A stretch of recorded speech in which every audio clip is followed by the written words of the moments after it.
Yahrumu kalimat apa? Fi'il. Kalimat ada berapa? 3. Sebutkan. Fil madi, fil mudhari, fil amr. Ini fi'il apa? Fil mudhari. Ikut wazan apa? Yaf'ulu. Mujarrad atau mazid? Mujarrad. Kenapa Tidak mujarrad? tambahan. Maklum atau majhul? Maklum. Kenapa maklum? Karena tidak mutu berakatnya. Coba jadikan majhul. Yuhramu. Saya maklum, sampian majhul. Siap. Coba saya maklum, sampian majhul.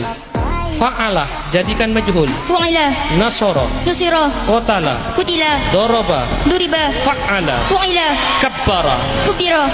ghayyaba, Duyiba. af'ala, Uf'ila. akrama, Ukrima. aqbala, Ukbila. fa'ala, Fu'ila. syaraka. Syurika.